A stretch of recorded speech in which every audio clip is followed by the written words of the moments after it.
Hey, Straya! That's annoying. Legbeard who loved me. I clearly didn't. So there was this girl who was in our art room. She was short, pudgy, mouth breather, Necco type. She avoided deodorant, and I don't think she changed her clothes ever. I don't know why, but she became infatuated with me and would sit next to me. The smell was of BO pork sweats and a lack of Vagisil. God. It's so descriptive. Thank you for that. One day I came in and I was wearing a light tan shirt and brown pants. She automatically thought of Shrek and she walked up. Hi, I'm Fiona. I told her I'm 26, not 12, and I'm not interested. She sits down. Yeah, she said. Her breath could peel the paint off a submarine. Like, literally, it smelled of shit. Then she stopped, nyahing, and she ripped ass. Really, though? Think like two-stroke motorboat starting in the water. She laughed loudly. That's right, I'm a real woman. I'm the same waist size as Marilyn Monroe.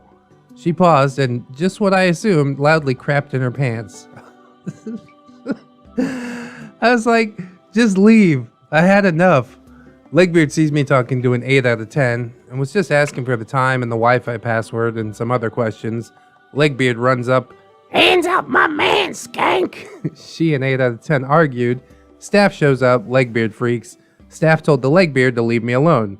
Then Legbeard tried to fake a miscarriage.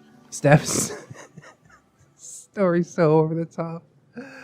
Staff then sent her home on permanent sick leave because she squeezed a strawberry jam packet. What the fuck? Is this real though? It can't be real. There's no way in hell.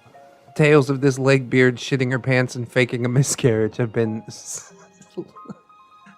greatly exaggerated, I'm sure, for comic effect. Oh, but it works on me, man. There's nothing like a good fart or poop joke. We are out of the gates running. Absolute madness. I love this story. It's fake as hell, but creative writing, 10 out of 10. Well done, deleted user. Well done. We got a lot of these to get through, so let's go ahead and see what the next story brings us. The Weeb Girl and the Language Seminar. So this is a story of what happened last year at my high school. Let's call the weeb that we'll be talking about E. So every year at my school, there's a language seminar that takes place where everyone taking a foreign language has to go. It's pretty interesting. About 10 people who speak different languages are up on the stage, and we learn about how learning a foreign language impacted their life. There were some people who spoke Spanish, German, French, Arabic, and yes, Japanese. Me and a lot of my friends were in German, so we all sat together at the language seminar. After all the speakers talked, a Q&A took place where we could ask the speakers anything. Now, before we go on, let me provide some context. E, our weeb girl, is known throughout the school as the Weeb Girl. Super clever. She constantly screams at the top of her lungs when anything or anyone bothers her, and it's 10 times worse when anybody says anything negative to her about anime. She has literally attacked people for using what she calls the hateful word that should never be said. Or, as I'm sure you and I would call it, weeaboo. So anyways, back to the story. After a few questions were asked to the German, Spanish, etc., who raises their hand to be given the microphone but our good old weeaboo E? E asked the woman who speaks Japanese, and I remember almost word for word, so, recently I've been mocked for wanting to integrate into Japanese culture just like you, and I've been wondering what I should do whenever somebody, he then looks around the auditorium, calls me a certain hateful word that should never be said. I wish I was joking, but that is what he said, word for word. First of all, the woman who spoke Japanese didn't want to integrate into Japanese culture. She just liked the language and the opportunity she got from learning it. Secondly, E literally just said this in front of over 300 people, and because E was known for this kind of thing, everyone just cringed and or laughed as she said what she did. The poor woman who spoke Japanese was just kind of stunned as she heard what he said. The woman just then told E to ignore them and don't let him get to you. However, did E listen to her? No. She still continues to yell at anyone who even brushes past her shoulder and will become violently aggressive whenever you say anything wrong about anime. Sounds like a case of undiagnosed autism, doesn't it? She's like screaming at people that talk bad about anime. All right, let me give you some words of advice, E. If you're even out there, I just want to tell you, anime doesn't need you to defend it. Anime's cool. Anime stands on its own. Whatever people say about it, it just keeps doing its thing, you know? And maybe you could take a couple hints from anime and just be like, okay, you don't like Inuyasha? Whatever. It's not for everybody. But really, Inuyasha kind of does suck, though. It's like the Babby's first anime. But I'm not going to get into any of that. I don't want to get screamed at. This poor girl just embarrassed herself in front of the whole school. No self-awareness, you know. Hopefully she grows up a little bit and learns how to integrate into society a bit more. But, oh man, that is a rough story. I will say that much. But it probably is a story that happens much more often than we think. So thank you, OP, for bringing it to our attention. We will stay away from E in the future. This is kind of high school things, isn't it? You know, kids are dicks in high school, and the ones that aren't dicks are kind of socially inept. I mean, everybody's kind of socially inept, but some are particularly so. But I hope E gets up and out, you know. It's only been a couple of years since this event unfolded, but a lot can change in that time, so who knows. Anyways, let's get into yet another Legbeard story. Legbeard threatens me with suicide. Oh my, it's getting seriouser. This all started back in the summer of 2018, winter for any Americans. Hi, I'm from Australia, by the way. Hey, Australia! That's a knife. And it all started when I was going back to school in January. This girl I met, let's call her Indy. Now, Indy was just a girl that I would see occasionally, until one break, she approached me. We clicked, in a friendship kind of way. She liked a lot of the same things as I did, and being the loner that I was, I decided to devote my time hanging out with her every lunch.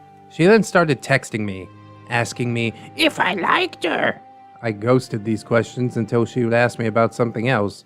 And then another 4 weeks of this continues, and finally I get a text saying, "Please tell me if you like me tomorrow, or my heart will be crushed forever."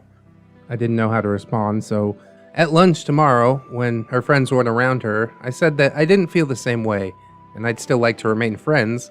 She acted fairly normal after that, during the afternoon, but that night I received a text saying how her heart was broken, and this was the last night of her life. I was beyond shocked and scared. Her life and my reputation was at stake. Oh, God. But I was more worried that she was actually going to act on her words and, you know, harm herself. My sister found out, and originally, I didn't want to tell my mom. Eventually, my sister did show my mom the texts. I gave in, and my mom called the school to talk to her about it. I was relieved that she didn't act on her words, and she did eventually apologize to me. Now I still occasionally talk to her, just saying hi and all that jazz, but still, it was never the same.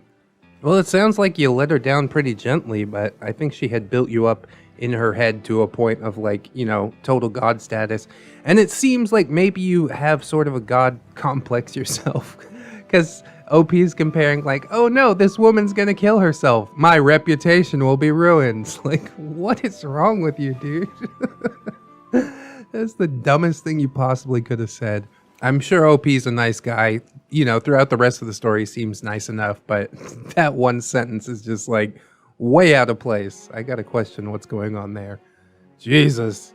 I have to wonder like what Indy looked like, you know. She must have been unattractive if OP wasn't interested because OP admits that he's a loner and stuff like that. So this could be your one and only chance to have a lady friend of your very own, if that's even what you're looking for at all.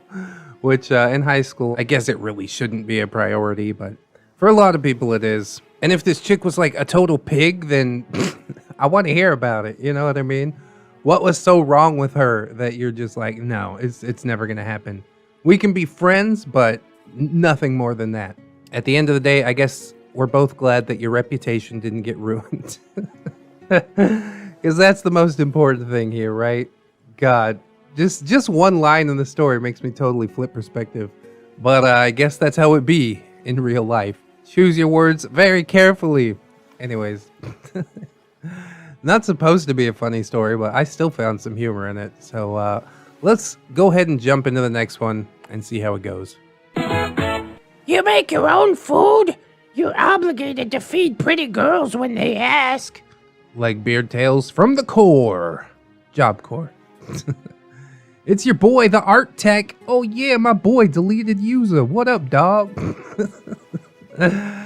I think it's time to post more stories of the horrors I saw, like BBB, Milady Stash, and Poker Bitch, which I don't know anything about any of those stories. But alright. By the way, Ship got internet, I got internet. Hey everyone, internet! And today, I got for you what will become a classic, maybe. So being in between food poisoning and strippers, to which I had an addiction, buying groceries was cheaper than 5 minutes of stinky dancers ramming their tits into your face after you just saw some grandpa suck on them, so it suddenly became less appealing. Choosing food over strippers is always the right move, OP. So the skill that I learned was how to cook. I have a general rule that if they share with me, I share back. Once in a while, I get a mooch, and a fuck off usually works. One day I was grilling a steak that I dry rubbed with 2 eggs in a basket and hash browns. Enter one of the ugly girls of the residence who thought she was hot because she got fucked once. Thing is, Job Corps guys are desperate. Random fact, my school is the sole reason why the state country it was in had a high chlamydia and gonorrhea.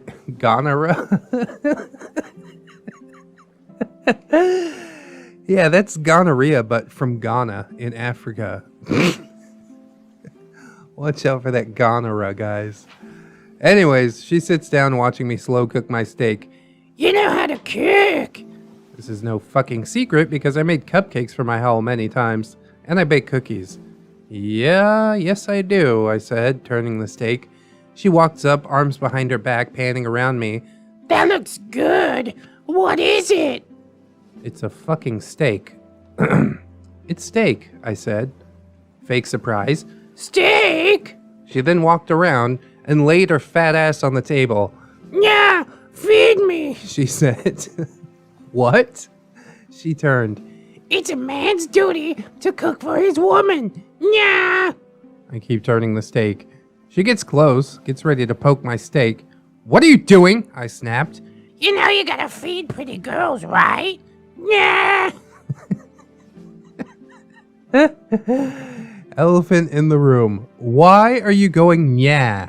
She goes, I'm a necko. Yeah. That means I'm hungry. I just cut her off with, no! You can go buy your own food. You can cook your own food. We aren't even friends. Just leave me alone. She stopped. I'm pretty. You must feed pretty girls. R.A. sees what's going on. Stop harassing Ricky. He hates begging. And worse, he will rant about how much he hates commies.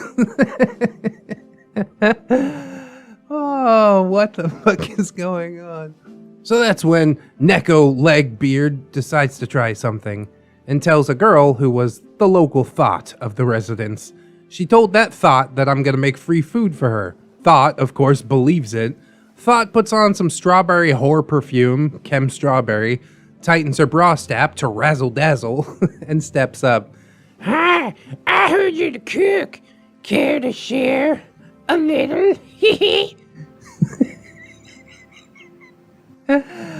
I turn and smile.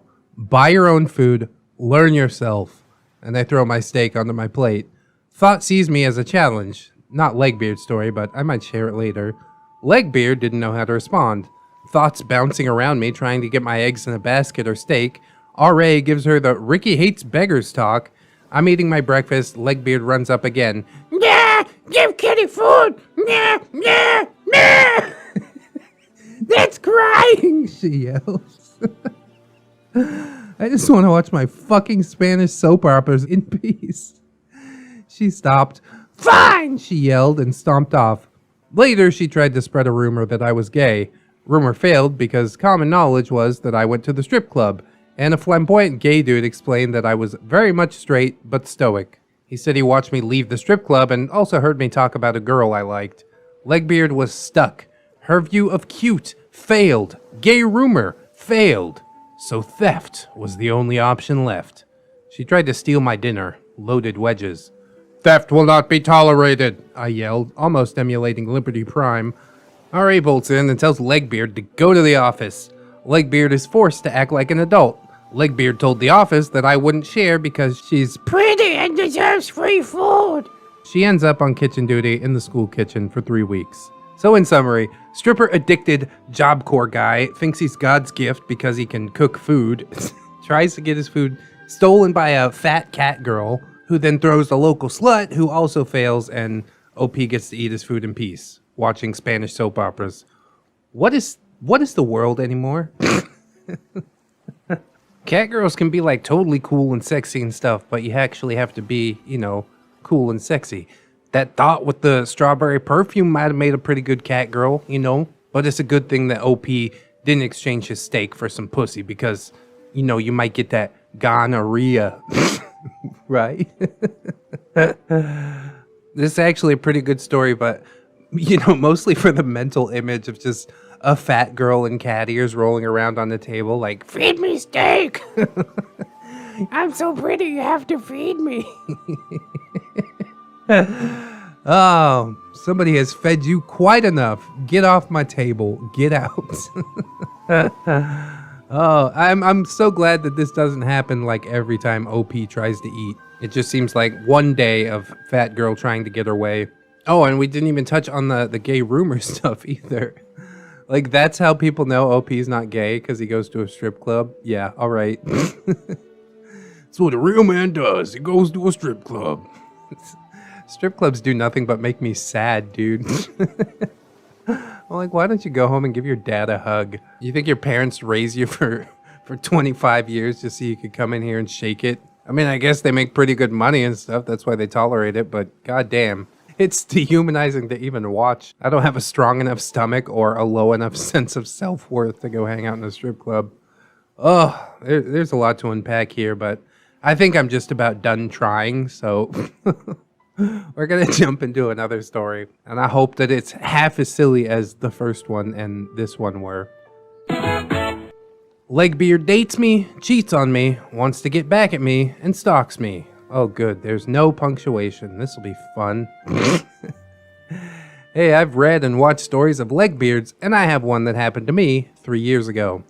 Okay, so this is the story. But first, some background. I go to a college in England. I'm from the UK. And when I was 20, I'm 23 now, I went to my first college. For the first 6 months, I loved it because I was single. I had lost my previous girlfriend from trying to protect her from a rapist, and I attacked him once. Then her careers found out and took her away from me, so I wasn't interested in a relationship for about half of the year. Oh, this is written horribly. I'm at my college. I was in the library one day, and my teacher, who supports me with my problems, introduced me to this girl. We'll call her Weeaboo. Weeaboo wasn't your average Legbeard looking, but she loved anime and manga, and she was in the same art department next door to me. She wore a Death Note t-shirt, a schoolgirl skirt, and had cat ears. She just looked at me when my support teacher left, and Weeaboo said, "You handsome." And I'm like, "Thanks." I was cringed out when she said that, so I spent the day with her. What? What? I don't think you know what cringe is, OP. Anyways, I was a fan of Tokyo Ghoul, and she asked, "Do you like anime?" And I said yes, and she put her arm around me. And I'm a tolerant person, but I don't like my personal space being disturbed. She said, "She liked me." I liked her as a friend, and she thought she fancied me. I did like her for a bit, but I wasn't showing it due to my heartbreak. We see each other for about 2 weeks, and she gets caught cheating. I wasn't mad, I just said, okay, I hope you're happy with him. It was another autistic lad, so he left her, and she went back to me, and I still wasn't in the right mind for a relationship. God, this story's such a mess. So a week later, she started stalking me. It got to the point where she started stalking me and tailing me wherever I go with my friends, and with the teacher, she even tapped on the door to wave to me. Then a week later, I had drawings of me, and they're all like sexual and graphic, like a hentai version of me banging Weeaboo. I said to my class, "Who drew this?" And my friend said, "Some girl left it." I went for break then, and when I went back to class, I screamed out, "Son of a bitch, 5th one today. I don't know who's drawing these, but If I had a six-pack, I'd still have a girlfriend. I have a dad body. Phew, preach. So it's Weebo trying to flirt with me, but in a sexual way by drawing me having sex with her in an anime style, which put me off of anime for a week as well. But what happened on the last week of college for the year, I finished up and went to the loo, and that's when Weebo followed me into the men's toilets. This was the conversation between me and her, a wall of text. She says, OP, I want you so bad. I want to have sex with you in these toilets as my last memory. I love you. I want your dick inside of me. I want you to deflower me.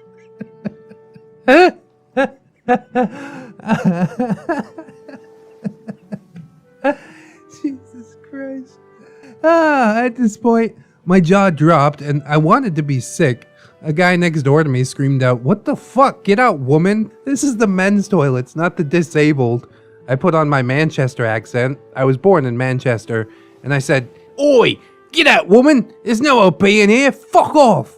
So she sulks and looks for me, and the guy next door said, "Stalker." And I said, "Yeah." He said he's been there. And I said, "Hey, can you do me a favor?" And he said, "Yeah." So I said, "See if she's out there." So he goes out, and the dude says, "Yes, she's still there. I think it's better if you just wait for a bit." So I said, "Yeah." So I waited in the toilet for an hour, and she was gone. I never saw her again because she had finished college, so she left. Anyways, flash forwards, next year, I have a new girlfriend who I've been with for 2 years. What? I'm not going to try and brain that equation out. What the fuck is going on? We'll call her Bunno because she loves rabbits. I told her the story, and she was like, "If I see her, I'm gonna knock her out." And I said, "All right, no probs." So I start a new term. I go to college, and I see Weebo, and she runs to me saying, She wants to be with me. and She loves me. etc. I told her I'm engaged, and I had a skull ring. The highest form of love, a skull ring. She starts crying, says she loves me, etc., etc. And I showed her a photo of me and my fiance together, and she says, That's an old photo of you and your previous ex. and I said, "Please don't mention the ex I lost." I told Weebo I'm getting married, and I told my friend about Weebo, and he said, "Hi, OP, how are you? And your future wife?" I said, "Yeah, Bunno's okay. She's just looking after me, and the wedding's gonna be in the spring." So he said, "I look forward to the wedding." And Weebo said, I want to marry you. and I said, "I'm already married to my wife, so knock it off." My mate said, "Weebo, fuck off. Leave him alone. He told me everything, the drawings, the stalking. I've had enough of it. Leave him alone and never bother him again, or you'll have to deal with me." Oh, my throat hurts from laughing so much. She runs off crying. I have not seen her since, but I do see her when I walk the streets, when I go to college, and she cries when she sees me. I love my friends. I'm sorry for swearing and graphic mentions grammar. I'm not a good grammar. Oh, God damn it. Holy shit, you guys. I can't. I just can't anymore. This is the worst post I think I've ever attempted to read. It ended up making sense, but God, I'm gonna have a time in editing. What the fuck? And this guy's from the UK. English is his native language. I don't know what happened here. Oh God. What a complete bastardization of a story. The format of writing is dead to me now. I'm gonna quit all of my other blogging jobs just because I read this. I'm like, it's not worth it anymore. It's so fucking wild. I mean, OP seemed to like her, you know. He wrote that she's in a schoolgirl shirt and cat ears and stuff, and he did date her, so there's some sort of attraction there. You know, she sounds like a minx in the story, but I guess I don't blame OP for not hitting it because what's the rule? Gentlemen, say it with me. Never stick your dick in crazy. That's right. Write that down. Tattoo it on your forearm. If it's real, he probably made the right choice. But my God, what a disorganized mess as far as the grammar. Just some periods, some commas, like quotation marks, anything to let me know where the fuck I am. He did use apostrophes, so I guess I appreciate that much. Oh, Lord. This is a wild story. It made me laugh really hard, mostly because it was just so off the wall and horribly written. But, you know, you can't win them all, I guess. Let me know if you guys like it. I'll struggle through stories for this for you guys. But my God, it's it's something, all right. All right, we can't end on this one, obviously. I'm going to get into one more, and then we'll call it a day. That is 6 Legbeard stories, making for what I hope is quite a beefy Legbeard video, since you guys seem to enjoy the longer stuff, you know. Legbeard makes a move at work. So this is my first story on Reddit, and I use mobile, so bear with me here. Oh my God. Look, he used a period. Thank Christ. For the sake of privacy, we'll call me T and our resident Legbeard A. T and A. It's a match made in heaven. I can't laugh anymore. My face hurts. So I moved to Pittsburgh for college and got a job at a restaurant chain called Moe's Southwest Grill. Seriously worth a try. There are like 5 in the city alone. During my orientation, I was filling out paperwork when I felt a presence and a heavy breathing behind me. I turned around to find a girl who introduced herself as A and said, "If I need anything, she's the go-to employee." Well, I just ignored this because people believing that they're 5-star employees is really nothing new. All seemed normal with A until one day during my lunch break. I was on a break sitting in the dining room when I heard, "Hey, T, allow me to provide you with some company." At which point A literally left her station and plops down across from me. She mostly just complained about work until she finally offered to "Provide protection for me." When I asked why, she said, "Honestly, I'm just not afraid of anyone, so don't worry. Everyone here is afraid of me, because they know I could just up and stab them if they threaten us." This girl was 4'2" and built like a mini fridge, lol. So I just say thanks and end my lunch early for some space. She began following me to lunch breaks and even on my smoke breaks just to tell me how upset she would be if I damaged my health. A lot of her topics were about anime and, of course, how she's not like other girls. And honestly, A just really never understood boundaries. I began getting uncomfortable when she'd pass me and just sit there with a hand on my shoulder or try to rub my face. It got to a point where I asked my manager if she had any special needs. So I wouldn't sound rude if I asked her to piss off. He said no, and that she did this with a guy before as well. It's called sexual harassment, and I don't have to take it. We were late at cleaning a drain, and I could smell something I used to notice in the country. If animals die and burst, it leaves this awful rotting smell. And when I described it, I heard a gasp. And of course, it was none other than A. She said, "The anime I watch makes me find things like that pretty normal, T, so don't worry. I'm a different girl." It's not normal to think that, and I grew up with it. Oh, not like other girls. They never are. Well, I got a break from work, and when I come back, A has neon pigtails, and apparently had not shut up about me for the time I was gone. I told everyone about me and my girl moving in together, only for A to reply with, "Taken? You didn't strike me as the settling down type." "Bitch, I haven't been on a date in over a year, and I talk about my girl all the time." She then asked, "How I know my girl isn't already tired of me?" Now, we do push each other's buttons and, joke around, but we never really fight, so I tell her I highly doubt she's sick of me, to which she replies, "Oh yeah? So your dick game... So your dick game is that good?" No, bitch. I never mentioned anything like that. But I finally told her that I find her shit creepy and to just leave me the hell alone. She then said that, "If we're not going to be spending time together, then I at least owe her a bear hug." We never hung out, lady. I no longer work there, and I have no clue what man she is following now. I can only wish him the best, as she is relentless with the advances. What a fucking maniac, dude. The anime I watch makes me find dead things pretty normal. Okay, dude. What? It's like you find a dead corpse rotting in the woods and you're just like, it's okay, guys. I watch anime. Oh, God, my face hurts so bad. I like this episode a lot. It was kind of messy, you know? Not the stuff that I would normally choose to do. It's like a big series of tiny stories, some of which were better written than others. But yeah, it made my face hurt, especially near the end. So I hope that you guys enjoyed it as well.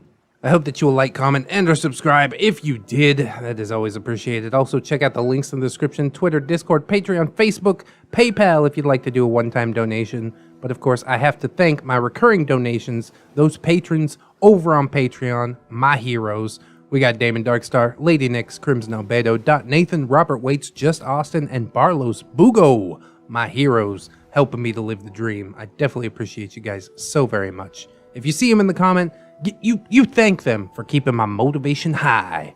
Anyways, like I always say, if you can donate, that's cool. If you can't, I just appreciate you guys being here. I definitely hope you'll be with me tomorrow, and in order to do so, you'll need to keep yourself safe out there. Wear your masks, wash your hands, do the thing, and probably just as important as your physical health is your mental health. So make sure that you do something that you personally enjoy today. Something just for yourself, because you are worthy, you are loved, and you definitely deserve it. I'll see you in the next one, friends, and until then, bye-bye.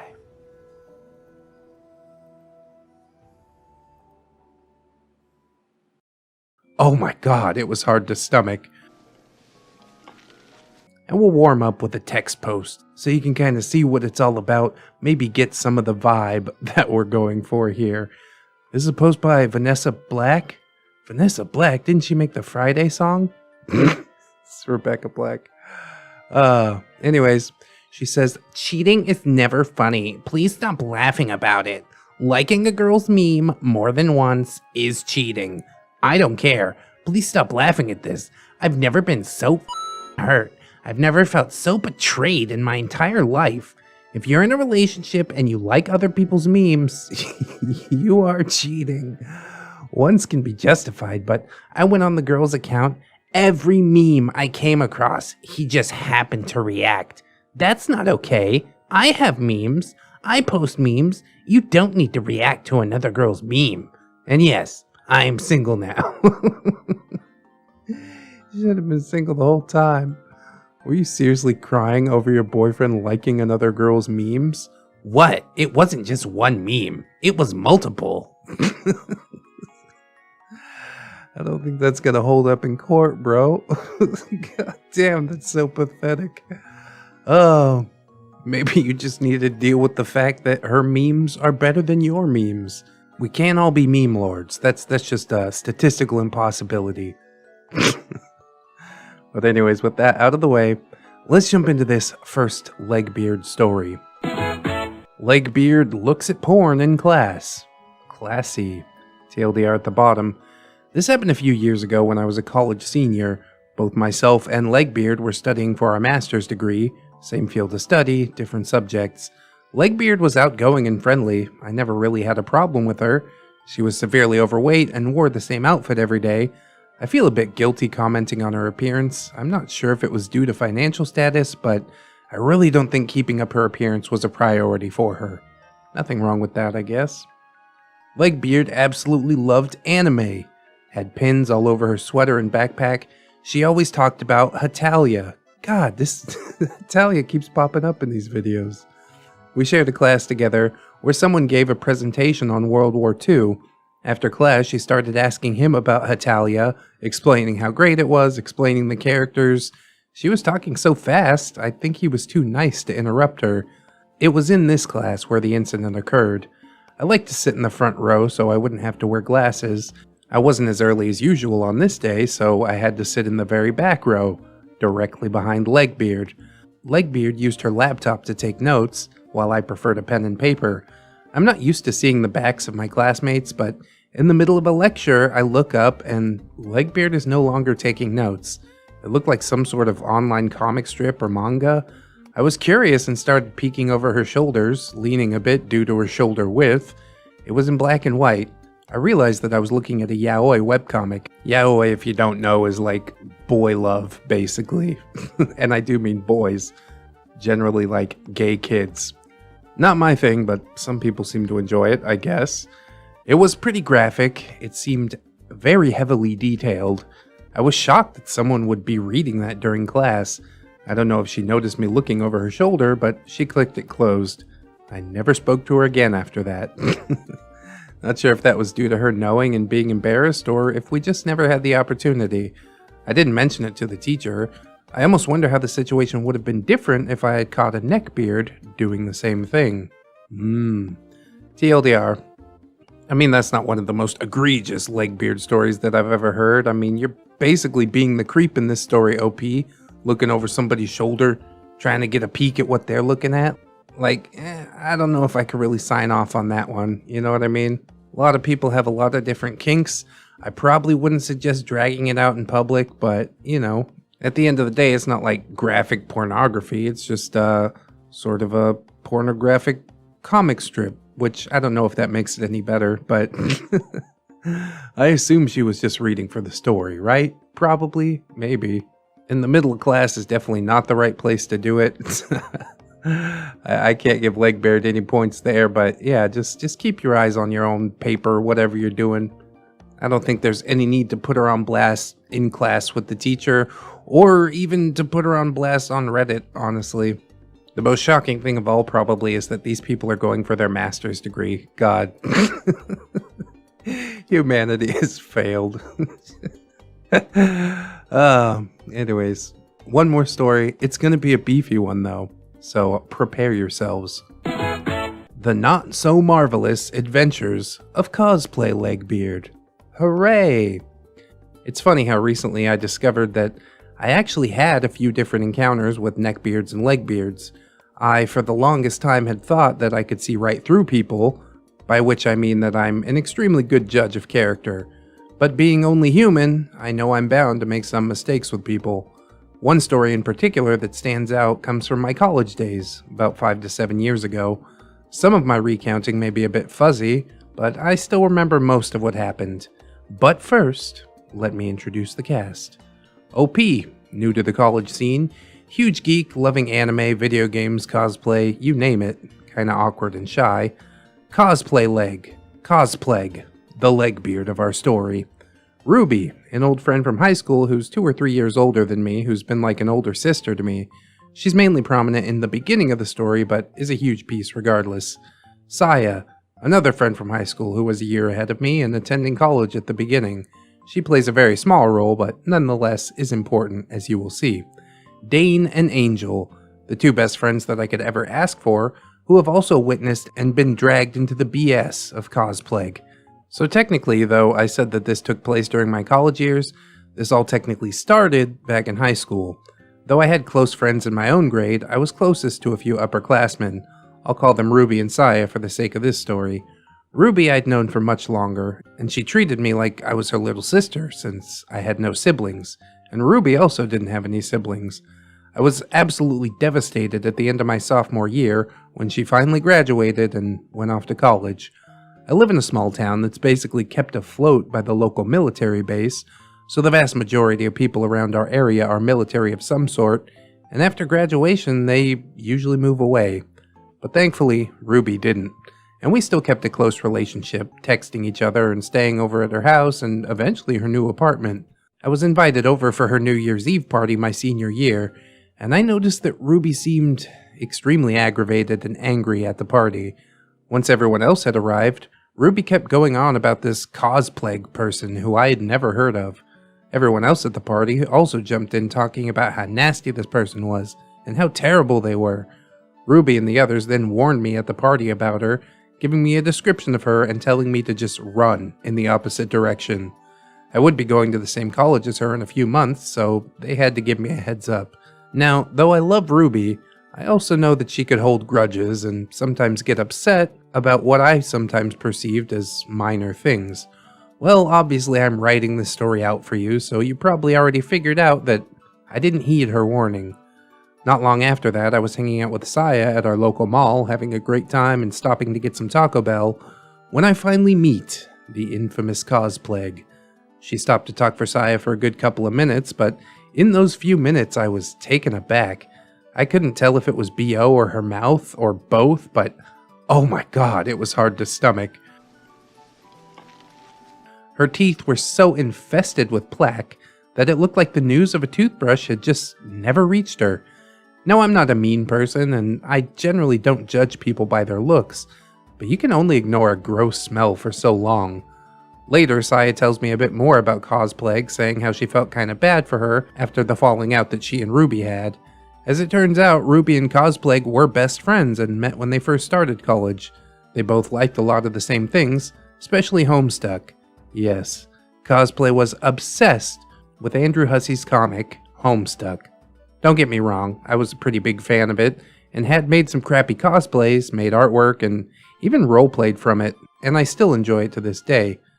But my god, Cosplay was on a whole nother level of cringe, with her obsession with Gamzee to the point where she would do these cringy impersonations and make up for him. Anyways, after their fallout, Cosplague had many people turn away from her that were also mutual friends of Ruby, and she only had a small few people who would still call her their friend. And Saya felt sorry for her, though she herself was grossed out by Cosplague's lack of hygiene. So fast forward, and I've started college, and I was loving it. I loved the freedom to go where I want, be able to leave campus for a few minutes with friends if we had time between classes. I could basically do whatever I want with my free time. And with a new school came new friends. An old high school friend had introduced me to Angel, a loud yet funny, sweet, caring, and sometimes a bit hot-headed sweetheart of a girl who is still my best friend to this very day. Angel and I got along great, and I started hanging around with her and her friend group more and more, as did Cosplague. Now, I'm what I like to consider a true yellow Hufflepuff, meaning that I am the epitome of a Hufflepuff, loyal to the end. So I tried not to get acquainted with Cosplague out of respect to Ruby, but with Angel being so close to her and myself trying to make new friends, somehow or another, in some way that escapes me to this day, me and Cosplague ended up becoming friends. Ugh, shudder. I also felt like Sai's words just kind of resonated with me about feeling bad for Cosplague not having any real friends. I could relate. I was a nerdy girl all through my school years and was bullied and felt like such an outcast that I had developed a lot of issues that I'm still getting help for to this day. So I tried to keep my friendship to Cosplague a secret from Ruby. Regardless though, Cosplague also started to show signs of being an elitist cosplayer as the months went on. I'll give her this, Cosplague was very creative and outgoing with her costume designs, and she put lots of effort into her costumes. However, she would make some judgy comments as the months would go by about other cosplayers or things that she found online. Meanwhile, she herself would be coming into college just casually wearing Homestuck cosplays, with Faygo or, on the rare occasion, Faygo-flavored cupcakes. Nasty, by the way. We had already started up a cosplay group, which included myself, Angel, my still dear best friend Dane, a friend of Angel's, let's call her Blade, Cosplague, and one annoying control freak girl. Let's call her Miss E for elitist. Honestly, she could have a story all to her own. Post it, OP. I want to read it. We had somehow convinced the college to allow our group, as well as the cosplay, gaming, business, and art clubs to put on a convention at our college. Honestly, it went really well. There were no horror stories, and we had it for one more year and had nothing but good reviews. However, our group then started to fall apart. The first year went off without a hitch and we had a good time. But the second year is when the shit finally hit the fan. We had a news team come to interview those who were running the con and to do some general reporting. Though not only was I holding a treasurer seat of the club, dressed up in costume and talking with Cosplague, Missy, and Dane, once a reporter came over, Cosplague all but ordered me away and had Miss E and Dane follow. I found out from Dane that she liked their costumes the best and wanted their costumes to be pictured with her for the interview. The con goes on, and Cosplague had recruited Miss E and Dane to judge in the cosplay competition, as the other two judges were, for some reason, nowhere to be found. How quaint. Regardless, Angel and I decided to go up into the control panel room upstairs and watch the competition from there and keep our other friend, who we'll call Panda, some company. Cosplay costume show's going good. Not a huge turnout, but it's a small con, so for its size, it was a decent gathering. The announcer then came up at the end and introduced Cosplague up to the stage, and introduced her as the leader of our group. What? 3 of us in the top exchanged looks at one another like, what the hell was that? And to Cosplague's credit, she sheepishly announced that no, they were not the leader, but even with that, the announcer kept insisting that she was. With the convention coming to a close, it was me, Angel, Dane, Panda, and Blade all getting relaxed and getting out of cosplay in a room upstairs that was blocked off for con staff. We were all excited, but albeit completely drained and exhausted. Cosplague was boosting up her ego about putting on a con and side-noting others' help. She then turns to all of us and says, So guys, how does it feel to be professional cosplayers now? I just kind of looked at her and raised an eyebrow. What do you mean? No way in hell I'm professional, and I wasn't. She then went on to explain that because we put on a convention, we're now pros? This might sound silly, but after hearing that, I developed a nervousness of cosplay. My friends are amazing cosplayers, especially Dane and Angel. Dane would make all of her items and props herself and has this large following on her Instagram, while Angel bought these beautiful cosplays and props and always looked gorgeous. I struggled with money during college, like many other young adults, and found it hard to afford buying and making costumes with my budget. Cosplague and Lady E, from that point on, were starting to go with more elaborate costumes and throwing out different and more elaborate cosplay group ideas for us all to cosplay, some of which were Broadway cosplays. No way in hell I could afford to make or buy cosplays from Hamilton. I started getting into the bad habit of blowing way too much money to buy parts for a cosplay, and had my grandmother teach me how to use a sewing machine, and I felt like I was doing better, but due to some past issues, I started to fall into a depression about how I wasn't good enough with what I had made, and I had a lot of self-hate for my body. I honestly wanted to quit cosplay altogether, but I was afraid of losing my friends. Thankfully, this changed during the final fall of our cosplay group. You see, our cosplay group was mainly just for cosplay, but we also had a lot of mutual friends that we hung out with in college. But the cosplay group was specifically for when we traveled to cons, hosted panels, and tried to brand our name in the cosplay community. It's a smaller community compared to most areas. Panda, as I had mentioned before, was one such friend who was always with us and helping out while in cosplay and out, and was just a huge help. We would have been literally screwed without her. She finally started to dip her foot into cosplay and wanted to host things with us, which we encouraged. Angel, Dane, Blade, and I had all talked about it one night with her, and mentioned how we should just make it official since she was basically already unofficial.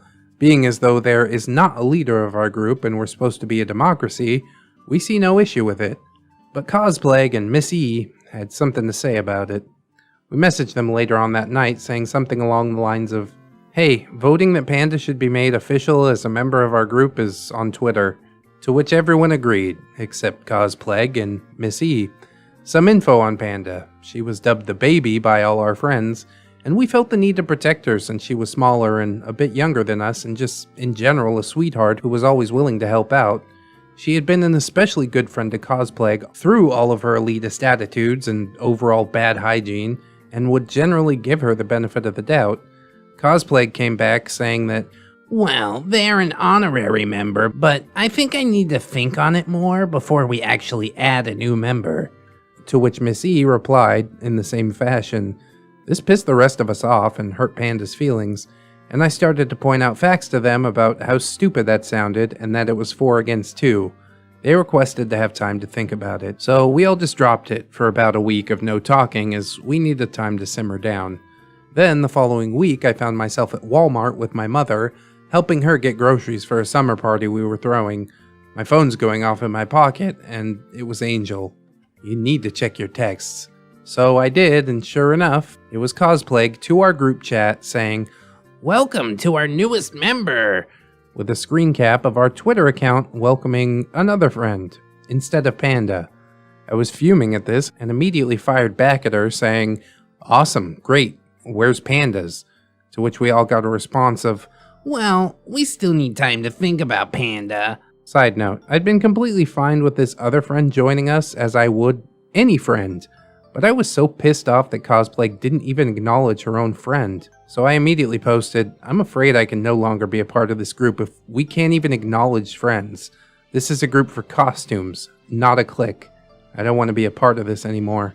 And with that, everyone else started to drop out as well. There were a few more encounters with Cosplague after this incident, as we had mutual friends. She'd made some new friends who only furthered her huge ego to the point that when she and her then-boyfriend, now-husband, decided to get married, to do so at a large convention in a crowded area, just to make a scene. She didn't have much to do with us after that, and decided to start spreading rumors about how Angel and Panda were terrible people, and came to Dane, Dane's partner, and myself with a sob story about how Angel and Panda said they'd be at our wedding, but they didn't show up, and instead they went to another event. Yeah, not true. Then finally it all came to an end when Cosplague faked being trans. Before you start telling me I'm a terrible person for saying that, let me explain. During all of this time, if it was not evident enough, Cosplague only ever craves attention, and has multiple times made remarks on how happy she is to be female. No joke. She would always try and act seductive in gross ways, in and out of cosplay, and compliment her womanly features. The best way to describe what happened was the whole Trisha Paytas situation. We've also had mutual friends who are trans who also agree that it was for nothing but attention. Cosplague eventually made a whole new Facebook and tried adding me as a friend after about 2 years of silence and no communication. After rumors spreading at this point about myself, I finally ripped into her, telling her not to contact me, and condemning her actions in the past from hurting others with her elitist attitude. Since then, I've only heard rumors about her from then on, but nothing worth noting. Well, I guess the title had it right. Not so marvelous indeed. I don't think really anything happened in that story, just girls being cliquish, you know? Kinda sad and weird that it happened over cosplay. But you know what, it's really not my scene, so I can't knowledgeably comment on it in any way. I'm sure it happens a lot more than just in this story, you know what I mean? From what I've seen, cosplayers tend to play favorites between each other a whole heck of a lot, even if they aren't in some community college club. Did it warrant a Reddit post? Sure, if it makes you feel better, but I was kind of disappointed by the story, honestly. So to make up for that, we are going to get into one more. I'll just shove it in here. And that will make for one beefy Legbeard video, and we'll see how it does. We'll see if we even want to come back to this subreddit. I'm serious! This isn't a goddamn anime! Put that cookie down! Now! Milady Stash, the Rule 63 neckbeard of the art room. For those not necessarily in the know, Rule 63 of the internet states that for every given female character, there is a male version of that character and vice versa. So she's not really a legbeard, right? She's just a gender-bent neckbeard. I guess we're getting into semantics here. Let's check out the story. At school, people just seem to fall from orbit, and suddenly it's like they've been there for ages. This one wasn't bad, just kinda cringy.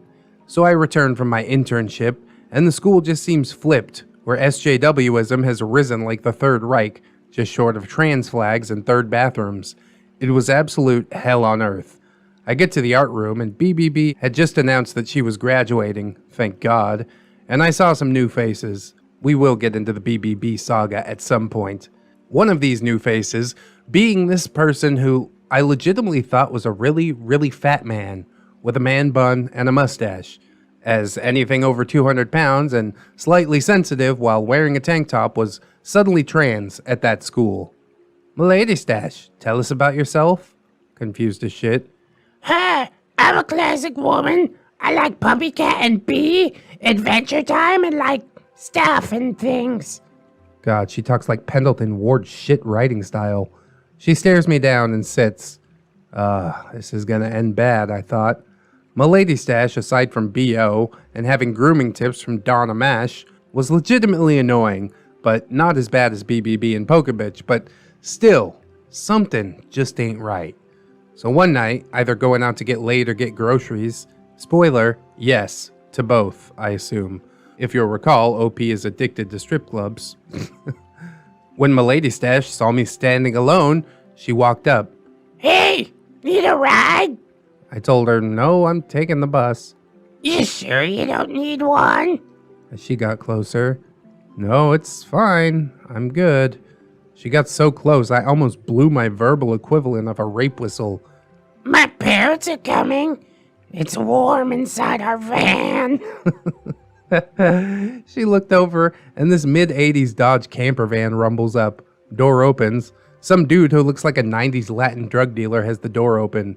No, I'm good. Bus will be here. So she leaves. I'm feeling safer. Then the van slams on the brakes. Fuck, I thought. Hey, my parents said...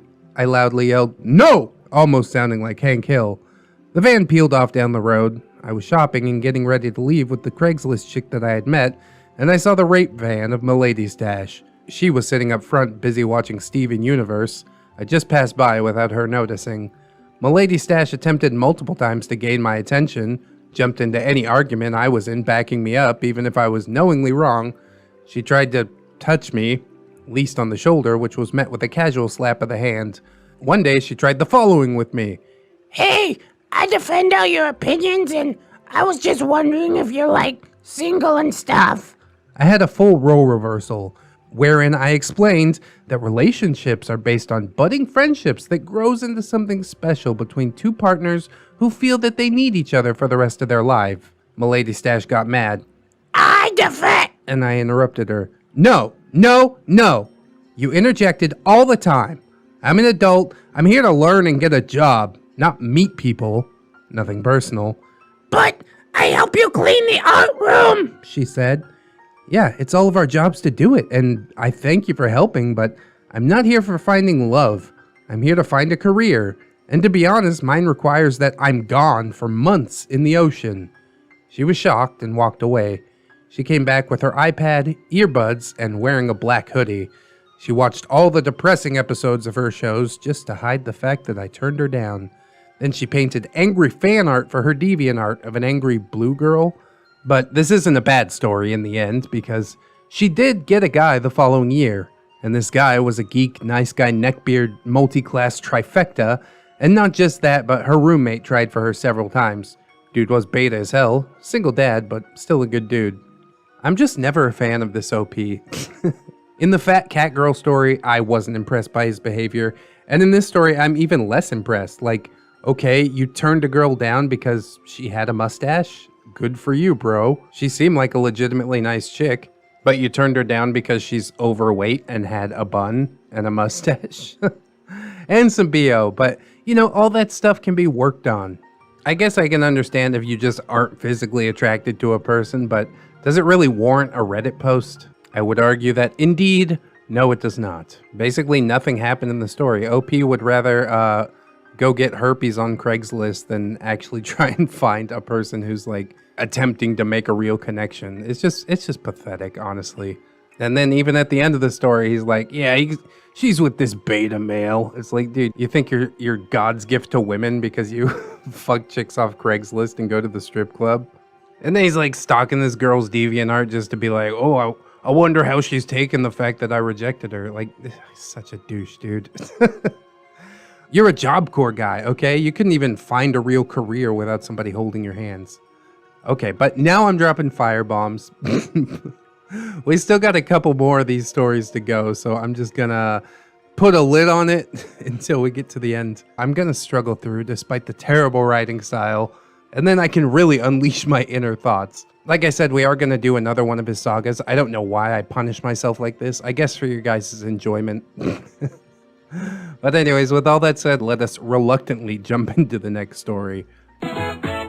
Poke a Bitch, another tale from the art room of Job Corps. What's worse than plagiarism? Well, getting my peen touched by a gross furry who thought she was harder than shit. This is my tale. In the art room, 1VT in, I made some fuse bead art to inspire people. I did Charmander and Charizard because my audience was 17 to 24-year-old geeks. We had one art tech there who was this large fat girl who thought she was the sexiest thing to walk the earth. Anyways, one day she comes in her cringy Pikachu sweater, which looked like she stepped inside of it and stretched the poor animal to death. We'll call her Pika Bitch. Some kids were admiring my work when she said, Yeah, I made those. I looked over. What? She then claimed that she did all the bead art in the room, and it was on a lend-lease kind of deal, that she was a commission artist. All she did was trace out soft hentai, she had some sewing skills, and that was it. Other art techs, including another Legbeard, story for later, had the same reaction. So Pika Bitch was stealing my credit. I decided to pull my work, but she gave it out to her other fat girlfriends. They destroyed my art. Pika Bitch knew that I made these, so she walked up and touched my shoulder. Don't touch me, I said. She did this coy pose. It's okay. Other girls won't get this close anyways. Then I go into fucking cop mode. Do not touch me! Final warning! She makes the same pose, but more childish. I'm serious! This isn't a goddamn anime! Put that cookie down! Now!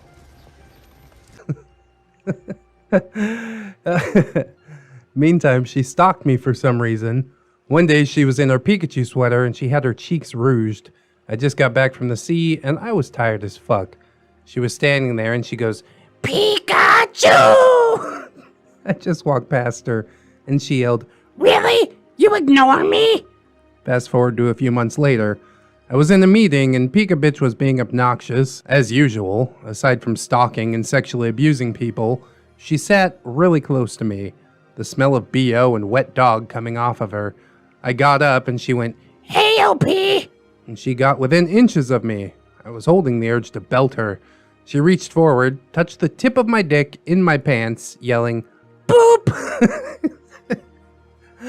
I go into shock and disgust, and she went, Tee! Not many guys are that lucky. In shock, I yelled, Do not ever fucking touch me. I'm fucking reporting you. She replied, I'm gonna eat that ass later, big boy. You can't resist this. As she licked her finger and touched her ass, making a hiss. Tss. I reported her to campus staff, got laughed at for being a Me Too victim. Pika Bitch got away with it until she molested a single mom by wrenching on her tits. So that was Pika Bitch. It's another thing that seems to come up endlessly in these stories that I read is like sexual molestation does happen to men too. I talked about getting tongue raped by an old lady at the Renaissance Fair, had my ass grabbed a few times. And while some people are sympathetic, there is a large crowd that's just like, oh, what do you mean you didn't like it, bro? It's like, no, dude. No means no for everybody, okay? I do not like to be touched. Most people don't like to be touched without any sort of permission. I could put up with her being a fat girl in a Pikachu sweater. I could even put up with her stealing my art. Like, okay, if it makes you feel that special, sure, you did it. The truth will be revealed when they ask you to create something for yourself. But booping the tip of my dick? Bro. I probably would have hauled off and slugged her. And then it's super sad that the school administration is just like, yeah, whatever. It happens, bro. What do you mean you didn't like it? Fuck off. So while I mostly felt bad for the Legbeard in the first story in this video, I definitely feel bad for the OP in the second one. So the score is tied 1-1. Let's jump into the third story, the tiebreaker, and we'll see how I feel about OP at the end. Let's get into it. End of an era. The Legbeard who made everyone quit. Ah, merciful unemployment. So we had this one quiet girl who was soon to be worse than BBB, who had a holier-than-thou attitude. This is a long one, folks. She came in sewing stuff together as her skill. She can kind of cast clay, but she was one of those people who you give them an inch and it was an inch too far. She'd been in for 1 year just about, and so she tried to implement a hierarchy system, first by time in, and then by skills. I had the longest time in as a tech, and while I didn't sew or cast clay, I was a sketch artist, okay at fuse beating, and master of the tile class, and occasionally marlin spiking. I was also filling in for techs all the time as well when needed. One day, I was tending to a busy crowd when she came in. OP, I need to talk to you. I'm reevaluating the art room staff, and I think to be the head of the art room, you must be able to cast and sew. All these new people are bumbling idiots because they can't cast or sew. I was kind of shocked. I don't cast or sew either. Everyone has various skills and talents that make this place function. Well, me, Milady Stash, and Polka Bitch Which were 2 other fat girls in our inner circle. have the utmost authority then in the art room. Again, I was kind of shocked. There is no head of the techs. It's just the staff in charge, and we're all equal in this. Then she puffed up. We need to establish that the art techs need to answer to me, as I'm the most skilled. I told her to calm herself and go cool down outside. I have 4 years working as a stockroom worker at an antique store, you know. I'm more qualified than anyone here. 4 years in the stockroom. Yeah, put her in charge of something. She stomped to the art teacher and started preaching her master plan. The art teacher nodded as she rambled. And I want to make it clear, I should be in charge of the art techs and the tile class, as I'm bisexual. What? The art teacher breathed in like she was gonna smack a bitch. We'll see, she said. Our Legbeard hovered around the room, harassing artists, mostly males, and women who were 4 out of 10 or higher. She cited that There was a new sheriff in town. So, come tile class, students show up as I give my speech, blah blah blah. Legbeard walks up. I'm an art tech too, and I snap my fingers. Out! The class laughed.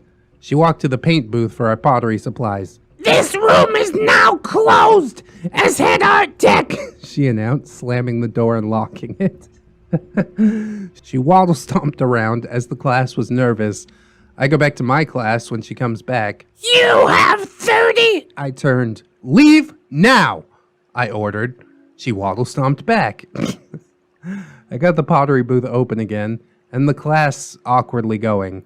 I finish up the night, and I hear Legbeard not so subtly talking to her other close friend. OP's an idiot, and he's lazy, and he shouldn't be here. He doesn't cast molds or sew, and he's straight and heterosexual. Straight and heterosexual at the same time. And he's a bumbly idiot who doesn't respect me. He just makes the art room less efficient. Kinda had enough of this shit at this point, so I decided to do something petty. I made a resignation letter, signed and dated, and made 3 copies as legal docs. The art teacher was shocked. The rec had literally pleaded for me to stay, as I had a good long history built, but my revenge was worth it. The rec head had me assign the new tile class instructor. So that following week, I announced my leave. Our Legbeard was grinning. Yeah, good riddance, She muttered, as I interrupted. I will, however, get to select my new successor. Legbeard stopped guffawing. I'm a prime replacement because I cast and sew and bisexual. I pointed at the Mexican kid who was newish. You'll be my successor. Legbeard started screaming on the inside, while Mexican kid was happy. I will be the best at this. Thank you. Gracias, señor. Ciérmene centavos, por favor. At this point, Legbeard was in syntax error. Male, but Mexican, and barely spoke English. She ran out yelling, It's not fair! Fast forward a month later, Mexican kid is doing an amazing job. His English and charisma had improved. Legbeard pulled me aside. You're banned now! I hate you! And you're not allowed in the rec! I laughed as she ranted and raved. Turns out that 3/4 of the depot had left behind me. Only she and 2 other techs were left. She had a freak out a day that she was in there. So who was worse in this story? Absolutely the Legbeard. OP has the advantage of being the one to tell the story, of course. I doubt that the Legbeard was walking around spouting that she was bisexual as one of her positive attributes. But it does make the story quite a bit funnier. It's kind of sad when people want so badly to be in charge of something that at the end of the day doesn't really matter at all. You're basically just an assistant to the actual teacher, right? Am I understanding this correctly? I'm supposing that it has something to do with like having very little control of your own life, so you want to have control over somebody else's life, which also seems to fit the OP to a T. So I got to call the score tied at the end of the day. I don't really like the OP. I don't really like any of the Legbeards. It just kind of is what it is. My voice got totally raped with all the screaming that Legbeard did, but I think it's gonna be worth it. Probably the part that annoys me the most about these stories is just pointing out fat as like their one and only truly negative attribute. You know what I mean? We could go into the entitlement and the mindset and what makes a toxic person, but no, we'll just call him fat at the end of the day. I'm sure that OP is a prime specimen of a man having to scrape the bottom of the barrel on Craigslist and pay for strippers. But oh, I forgot. It's alright for men to be fat. Alright, cool. A Legbeard like this would definitely grate on my very last nerve, but I think even having a couple beers with OP, I'd be like, I gotta go. I need to get out of here before I punch this dude. Like, he points out the holier-than-thou attitude of the Legbeard, but he doesn't have the self-reflection to see his own holier-than-thou attitude, which I guess comes with being young, you know. Job Corps is like for 16 to 24, and I don't think I would have had that kind of introspection at that age, honestly. But I don't think that I'm alone in my thinking. There has to be a reason that he deleted his user at some point, you know? But luckily, the stories still remain, so we get to gob at them. Very illegal. Insanely illegal. Ridiculously, horribly felonious, because they will come to your house in the middle of the night and they will lock you up. Extremely against the law. The pink-haired Legbeard. This wonderful story has a couple of characters. Me, OP, a short Asian kid. Legbeard, let's call her Pinkbeard. Friend, let's call him Steve, an average-looking guy who doesn't do much in this story. Back in my sophomore year in high school, there was this big anime club. I decided to join it because I'm kind of into it, but not a full fanatic. I really liked a few select anime, but they also played a lot of video games, mostly Smash. I liked the people, and I knew a lot of them, so I decided to join. For the first few months, it was absolutely awesome. Every Tuesday, I'd hang out with my friends and play Smash while listening to anime playing on the projector, and it was glorious. Sounds like a good time. One day we were chilling out when the head of the club announced that we got a new member. Typically, this was just to help make them feel comfortable, so it wasn't too unusual. She was pretty cute, albeit a little pudgy. She had a pretty small build, maybe about 5'2", and she was a little bit on the chunky side. Not fat, but like kind of big on the hips. So she thick. Nothing wrong with that. She had on a too tight Zelda t-shirt and an anime backpack. Fairy Tail, I think. And also a shit ton of keychains. Probably with no keys on them. Her crowning feature was her pink hair, which looked absolutely obnoxious. She had it curled up and styled like a popular Japanese fashion, but it was kind of frizzy and a little greasy. Other than that, she did look pretty normal. She seemed outgoing and moved into a group quickly, eventually settling next to me. I don't mind the company since my buddy happened to be gone that day. I asked if she had a DS and she said, yeah! So I asked if she wanted to play. Eventually she joined and we played a couple matches with her, and she wasn't too bad. She kicked the crap out of me and a couple other people. I told her she was really good, and she got super bashful, but not in the normal kind of way. She got really animated and squeaked out, Thank you! Getting a compliment from such a kawaii boy like you is so sugoi! God. Oh no. I felt my insides cringe a little, but it wasn't so bad. I don't know, dude. That's pretty bad. I met a fair share of weebs, and they're relatively cool. So I didn't think too much about it and just awkwardly nodded, telling her that, yeah, she's pretty good. She hung out with me during club after that, and I eventually introduced her to my friend. Pinkbeard was pretty nice, but she did have her moments. We walked to the outdoor tables to have a match since the club room was a little loud, and she was latched onto my arm. I figured maybe she was cold since the room was always kinda chilly, but it still felt off. I asked her if she was okay, and I stated it was a bit odd. Pinkbeard, are you okay? Oh, OP! She batted her eyes animatedly and squeezed her body against my arm, getting very uncomfortably close to squishing her boobs on my arm. I'm okay now! It's just so cold! I figured I could warm up with my best friend! She then gave me a clearly fake and animated sneeze before letting go of me. Achoo! Leaving me with several questions. After that, she started to lean on me more and touch me a bit more, all of which I was uncomfortable with. I didn't want to tell her no because I didn't want to make her upset. I knew what it was like to be rejected by people, and I never wanted to make someone feel bad. I just didn't like how she touched me. It was creepy. That's okay to state, OP. By letting yourself be a doormat in this situation and not making her feel bad, you're making yourself feel bad. Always put yourself first. That's just how it's got to be. One day, she was leaning up to me at lunch and cuddling on my arm. I was at my wit's end as I tried to eat my food with her clinging to the left of my body. Before I felt a rush of Legbeard energy plow into me like a pink-haired truck, she was leaning in to kiss me on the cheek. And that's when I felt everything implode into a Cheeto dust-filled void of terror. I just remember her kissing my cheek and me going, "Whoa, what the fuck are you doing?" She made this face and got animated again, her voice going all high-pitched. OP, isn't this love? She got really weird and strangely, most likely fake, violent with no one in particular. They don't know who they're messing with. I'm a yandere. No one can take my OP away from me. No one.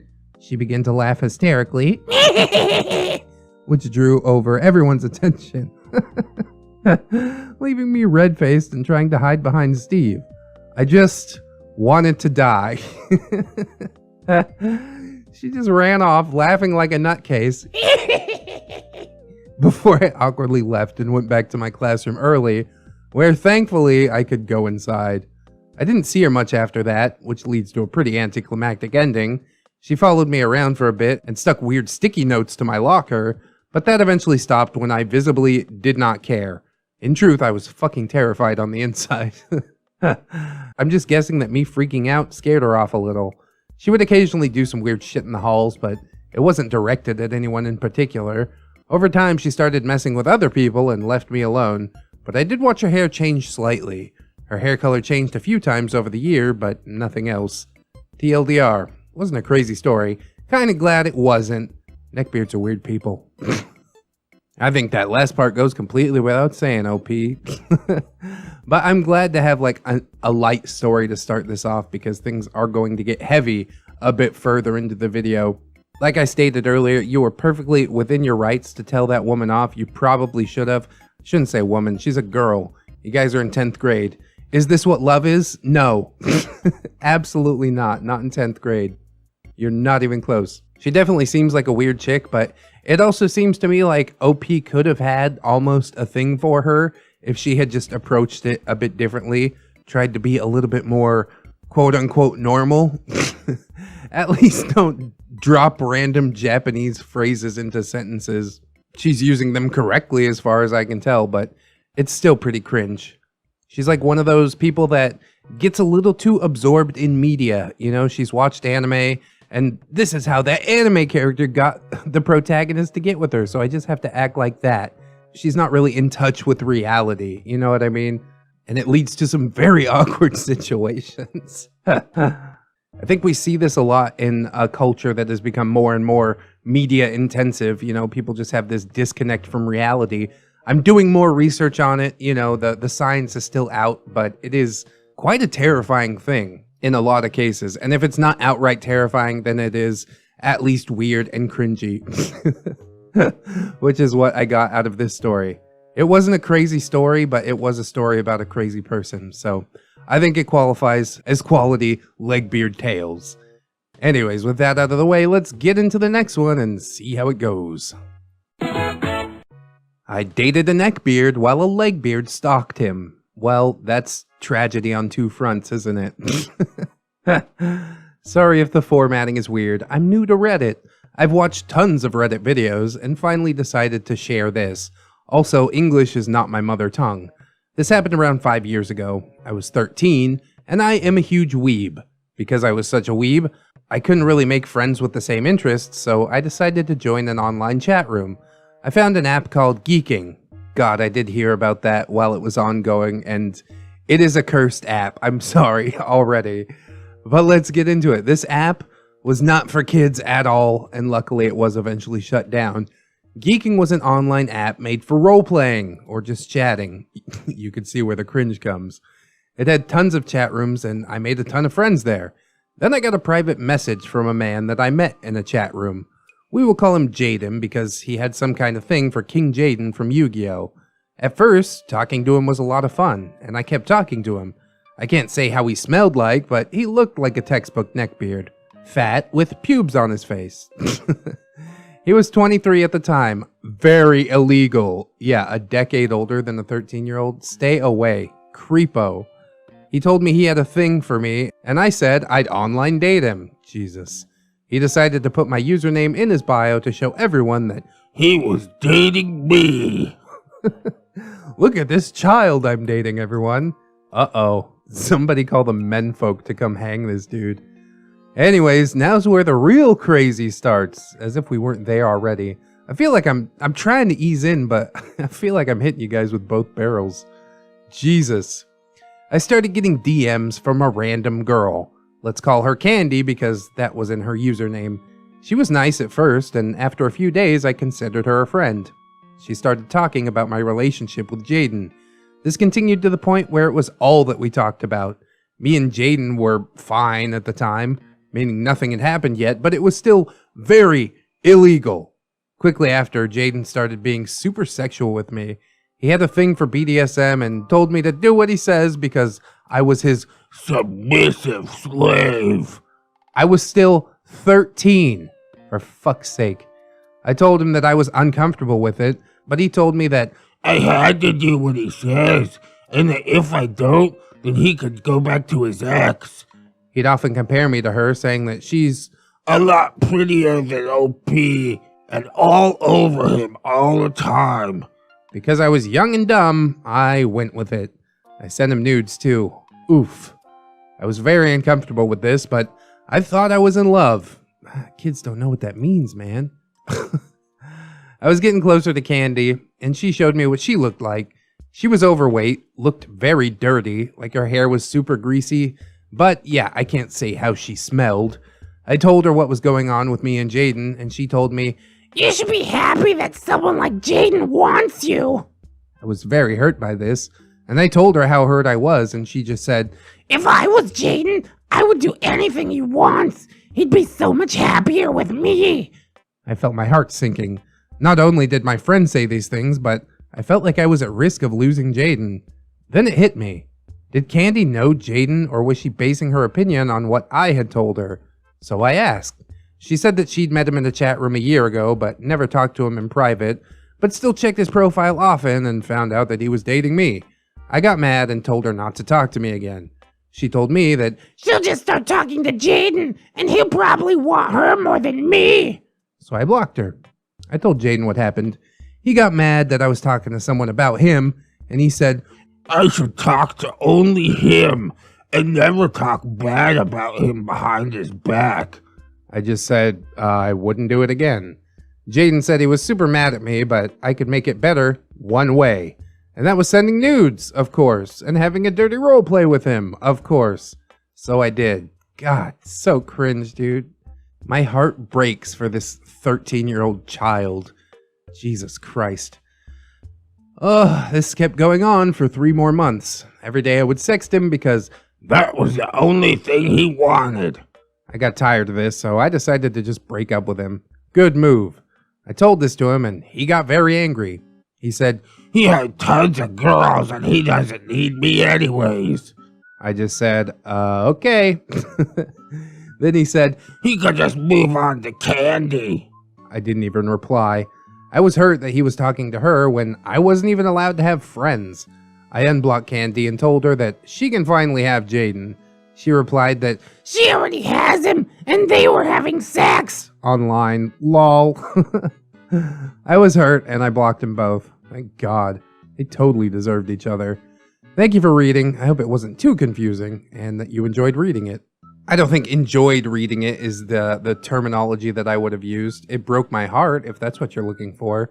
Stories like this scare the shit out of me, even like on another level. Because while yes, it is cringe, I also have a freaking daughter, 9 years old, turning 10 this year. She's gonna be 13 before you know it, have all these fucking creepos up in her DMs. So guess what? She does have her tablet, but I keep that shit on lock. I'm like going through messages, unfriending people she doesn't know, blocking people she doesn't know. And yeah, maybe it makes me like sort of a helicopter parent, but what's the alternative? You know what I mean? You can either keep your child from like ever getting online ever, which seems cruel, or you can just throw them as bait to like a 23-year-old neckbeard, which is horrible. I would burn down the entire internet before it ever came to that. God damn it. Part of me suspects that the neckbeard and the legbeard were actually the same person trying to like play you against one another type of thing. Trying to play mommy against daddy, which I guess don't take that too literally. In the end, there is horrible manipulation going on here, whether it's one person or two people. I would highly encourage them to be sentenced to firing squad. But even that is just maybe too quick and easy. I don't want to go too in depth on like execution methods. But I do have some preferences. In the end, I'm glad that you got away, OP. It's always smart to remember that somebody who's older than you, especially when you're that young, they can easily manipulate and, you know, basically play you like a puppet. And it's just fucking sad. That's what I get out of this whole story. It was cringe, it was pretty horrible, but mostly it's just sad. And of course, I am glad that that geeking app got shut down. I never used it very much, but I heard tales. And total cancer, so good riddance. I'm sure they've fled to another nest and shit, probably lurking in the darkest recesses of Twitter or something like that, but this is why we kill on sight. Unfortunately, that's not the end of the cringe. I kind of wanted to ease into it and then ease back out. So let's touch on this third story and see how it goes. My husband and the not missing Legbeard. So my husband's not active on Reddit, but recently told me this golden story that I do not want to hold back from the world. Bless you, OP. If this does not belong here because of the wrong gender or something, please let me know. Please note, English is not my first language, so excuse me for possible mistakes. P.S. The description has gotten way longer than expected, so read TLDR. TLDR, which is supposed to go at the end, but whatever. Legbeard L stalked my husband, not giving up his missing on her introduction week at our university because she followed him around everywhere and eventually told him that She wanted to have sex with him. while her grandmother and the whole family were sitting right next to her on her birthday and everyone could hear. Class act. The characters in this story: husband, who I'll call husband, Legbeard, who I'll call L, and sister of Legbeard, who I'll call P, because she smelled like pee. The timeline. A longer period of time with a gloriously awkward ending at L's birthday. A few words about husband. He never notices when people are into him. Most guys don't. He's a very friendly guy who talks to everyone and treats everyone the same. He used to wear long hair and band shirts, the typical student metalhead. He's since then cut his hair short and started working a regular office job. God, that story's a tragedy in itself, isn't it? During our student time, we were members at 2 student unions. One focused on board games, and the other focused mostly on drinking. A kind of bar where you pay a subscription. The Board Game Students Union was a very typical place to find plenty of Legbeards and Neckbeards.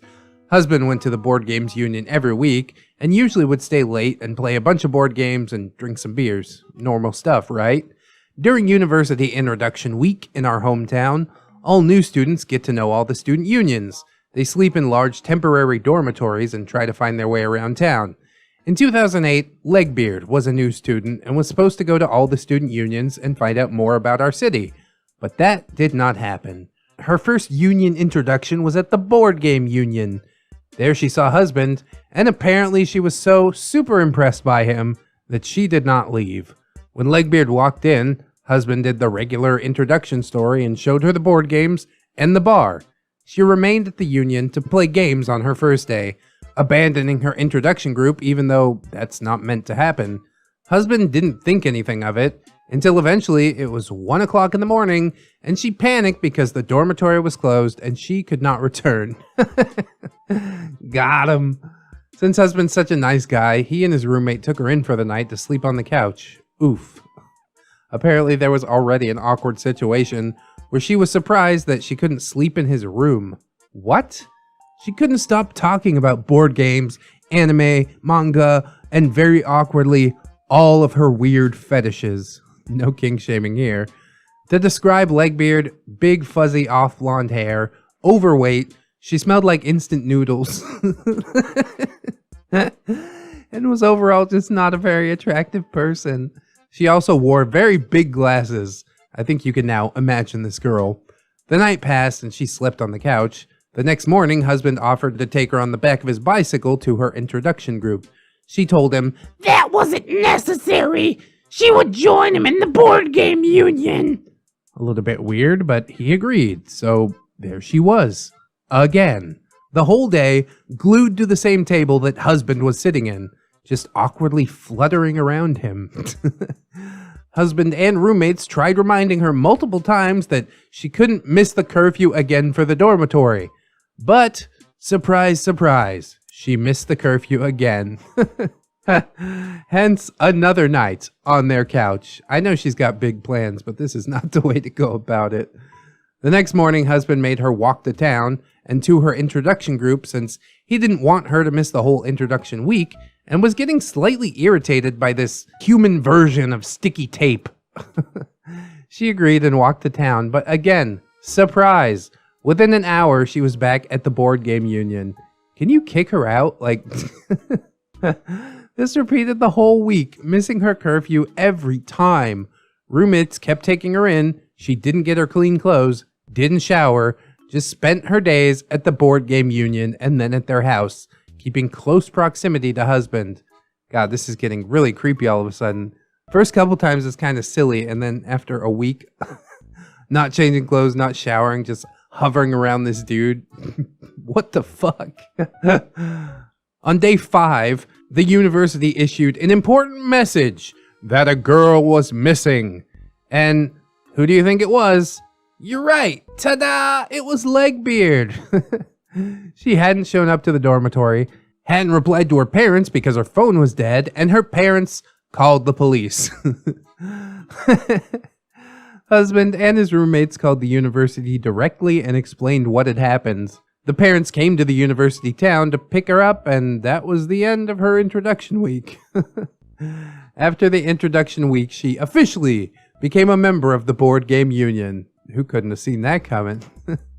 She kept sticking to husband and his roomies, and kept on inviting husband To go to dinner, come over for dinner, go to the cinema, just hang out with me, goddammit! He declined all of these invitations until she invited him to come to the cinema with a group of friends. I'll tell you where this is going already. He decided that a group of friends are safe, so he went, only to find out that there were no friends invited. Bro, could have told you. Thus, an awkward date happened, which he did not deem a date, but she definitely did. Fast forward 3 months, she would celebrate her birthday and invited husband and one of his roommates. Out of politeness, they both went to the birthday party, only to find out that it wasn't a birthday party just for her friends, but her whole family was there. Oh boy, Legbeard family. Including her sister P. Her sister P kept glancing and smirking at husband until she dropped the bomb. So, your husband, Legbeard can't stop talking about you. She told me all about your dates, and you appear to be a good kisser. In your dreams. Husband obviously got irritated, but it was Legbeard's birthday, so he didn't agree or disagree, just stayed silent.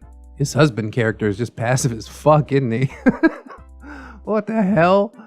Grandma was seated next to husband, but Legbeard kept trying to climb into his lap. Eventually, husband told her to fuck off in a slightly more polite manner, but Legbeard did not get the hint. Eventually, Legbeard's grandmother asked husband if he was the new boyfriend of Legbeard, to which Legbeard replied with a solid, "Yes!" Husband tried to explain politely to Legbeard that they were not in a relationship and that she had never discussed this with him and that he felt awkward, to which Legbeard whispered to him, I'd really like to have sex with you. Wanna go upstairs? Jesus Christ. The only problem was that Grandma, P, the roommate, and Legbeard's parents all fell silent at that exact moment, which resulted in the whole room hearing exactly what she had said. Gotta love that. Husband declined the generous offer and told her again that he was not her boyfriend and that you need to have consent and perhaps a conversation before calling someone your boyfriend. Legbeard started crying, or maybe a better description would be bawling loudly, after which P took her out of the room to console her. Roommate and husband left after that when the whole family started to stare him down. When they left, P ran after them to offer apologies on behalf of her sister to roommate, but not to husband. Legbeard never showed up at the board game union again. She did make one last visit when she found out that I date husband and was also present at the union, so she showed up one more time to call me bitch. Poor husband. As much as men are painted like caricatures that are just down to fuck anytime, anywhere with anything that moves, that's just not the case. We are people, okay? You need to treat them like a person, even if they do happen to have a penis, okay? This Legbeard honestly thought that just by hanging around with him for long enough, he would eventually be like, you know what, let's bang it out. You haven't showered or changed your clothes in 5 days. You look like a pig with lipstick on, but let's just bang it out. No, that is not how the world works. That is not how any of this works. Smooshing grandma to climb into the husband's lap was also just a hilarious mental image to me. Oh God. And I love the fact that the family stared the dude down even though she's the one obviously making uncouth advances. They're like, why'd you make her cry? You go in the other room and you bang her right now. You guys are all in here listening and they're like, so what? It's her birthday. Get in there. It is too wild.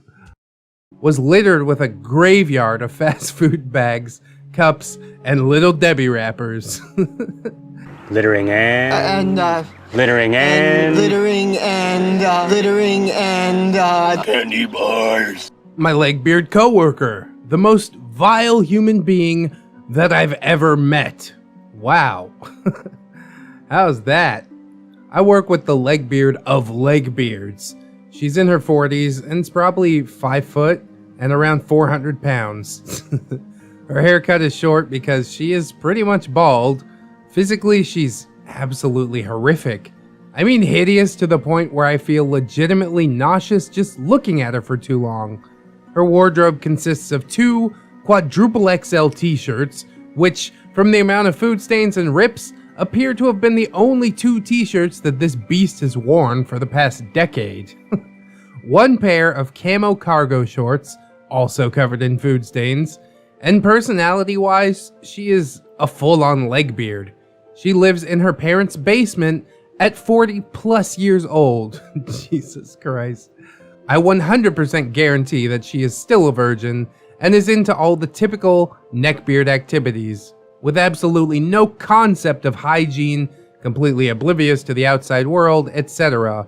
The following is a list of the bullshit that I have had to deal with on a daily basis that seriously is making me consider quitting my job. She owns 6, yes, 6 pet weasels, which she has to keep in her bedroom because her parents don't want them in the house. Suffice to say, someone who doesn't understand the importance of bathing should not be confined in a room with multiple weasels. At least if they don't want to end up smelling like one. Although occasionally the weasel smell is overpowered by BO, food, or other questionable smells, which I'd rather not know the source of. What does a weasel smell like anyways? Probably not pleasant. She eats food all day long and thoroughly enjoys it. And when I say she enjoys it, she fucking enjoys it. From the sounds coming from her desk, I think I can confidently say that the pleasures of her eating horrible food and consuming 2 to 4 liters of Mountain Dew per day is the closest that this beast has come to having an orgasm. The sounds are unbearable. It sounds like a cross between bobcats killing and devouring their prey with some porno moans mixed in. She's a self-proclaimed expert in every subject on the planet, apparently, and feels the need to butt into every conversation within hearing distance and talk at great lengths about things that nobody gives 2 fucks about. Other people actually entertain her bullshit and listen. I don't. I completely ignore her and don't so much as look in her direction, but it doesn't matter. She just stands behind me, Talking and talking and talking. until I just put my headphones in. Oh, and she has absolutely no grasp of the concept of personal space, which makes these talks even more enjoyable. I don't understand if it's just her not realizing how far her gigantic cheeseburger-filled gut actually stretches out, or if she's just longing for some sort of human contact, but she stands about an inch away from everyone. All while smelling like weasels who've been eating cheeseburgers on their way home from an intense workout. Strong weasels. Weasels strong. It's together. Strong. She has no shame. After eating a lunch, which could easily feed me for 3 days, it's a very common occurrence to hear the hands down most disgusting, gut-wrenching fart rip out from across the room. This isn't your average fart either. They have their own signature sound, which sounds very wet and loud. Oh my god, it is so fucking wet and loud. I get physically sick, and even my headphones can't protect me from this. She was standing next to my desk once and let one of these monstrosities rip. And I lunged back and yelled, "Seriously, what the fuck?" And was called in to talk with my manager for being an asshole. Who's the real asshole if you just farted at my desk, though? There's also the hourly occurrence of enormous burps that rival the volume of her farts. But I'm just happy that it's not more farts, so I've learned to live with that. To top it all off, she's a sarcastic asshole who feels the need to put other people down as it's the only way that she's ever been treated, or it's the one thing that might make her feel better about her god-awful life. She doesn't really say anything to me. She tried once to talk shit about me being pretentious because I have money and dress well. I'm really not, and I actually did try being nice to her for a few months, and now I completely ignore her for obvious reasons. I shut her down really fucking quick, but I still have to listen to a 400-pound Legbeard tear people apart because it's the only way that she knows How to be funny. at least in her mind. I've had it. Truly, I cannot deal with this shit anymore. I've never had an encounter with such a vile human being, and before this sub, I didn't know that people like this were actually a thing. I've had enough of getting farted on, and enough of the smells of 6 claustrophobic weasels leaking into my side of the room. And also enough of hearing a 400-pound bald woman fucking a 12-inch meatball sub. I fucking quit. It sounds like a toxic work environment, not just mentally, but also physically. I'm sure breathing in that amount of farts every day can't be good for your health, OP. I would definitely quit. I've quit jobs for less. Of course, I'm not exactly the best worker in the world, but my personal happiness comes before profits every single time. I do feel kind of bad that OP went so hard on her looks, but honestly, it's the looks combined with the terrible personality that just makes for, indeed, a vile human being. I don't think that's overstretching the truth. Hopefully you got up and out, OP. I mean, this is an old post, but if you're still working there, please don't. Just stop. I've been at a lot of workplaces with a lot of problems in them. But at least a toxic farting Legbeard was not one of them. Oh god. But this was indeed not OP's only encounter with a Legbeard, and I guess we'll get into that as we get into the next story. Legends of Legbeard. Legends of the Hidden Temple.